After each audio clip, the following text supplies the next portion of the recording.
थरपारकर जे 60 नौजवाननि जे वफ़द खे पाकिस्तान जी पहिरीं open pit mining Thar coal block 2 area जी माइनिंग साइट जो मुतालियाती विज़िट करायो वियो, जिते थर फाउंडेशन ऐं Sindh Engro coal mining company तरफ़ां जवाननि जे वफ़द खे थरकोल जे साइट विज़िट दौरान ॿुधायो वियो त थर जे कोयले मां बिजली पैदा कीअं पई कई वञे। थरकोल जी खोटाई जी समूरी माइनिंग प्रोसेस तफ़सीली सां समुझायो वियो ऐं चयो वियो त ज़ेरे ज़मीन निकिरंदड़ पाणी खे महफ़ूज़ करण लाइ गोड़ाणो डैम ॾांहुं मुंतक़िल कयो वञे थो।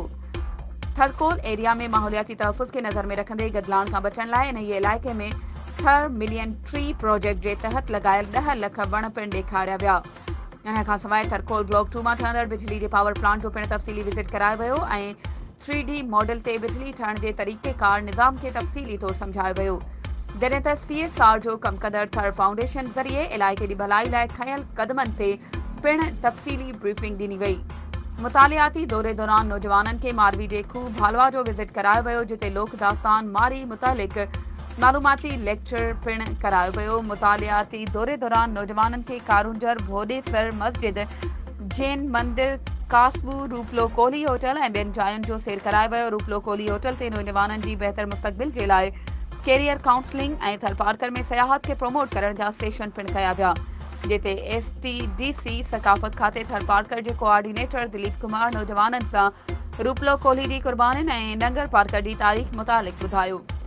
यंग सोशल रिफॉर्मर्स जे अॻवान इम्तियाज़ नूर कुंभर चयो त दुनिया डिजिटलाइज़ थींदी पई वञे। असांजे थरपारकर जे नौजवाननि खे अॻिते वधण जा मौक़ा तमामु न हुअण जे बराबरि आहिनि। थरपारकर जे नौजवाननि में तमामु घणो टैलेंट मौजूदु आहे। रिसर्च एक्सट्यूपर ऐं नौजवान समाजी अॻवान मंज़ूर गज्जू, मोहम्मद असलम बशीर, जमाल भट्टी, साजन दास, मुनवर झंझी, भैमराज, निज़ामुद्दीन, लियाकत नूर कुंभर समेत थरपारकर जे मुख़्तलिफ़ मकतब ऐं फ़िक्र सां तालुक़ रखंदड़ नौजवाननि जे वफ़द शिरकत कई। वधीक ख़बरुनि ऐं अपडेट्स जे लाइ असांजे चैनल खे सब्सक्राइब कयो ऐं हा, बेल आइकन खे प्रेस करणु न विसारिजो त जीअं असांजी हर नई अचण वारी वीडियो तव्हां ताईं पहुची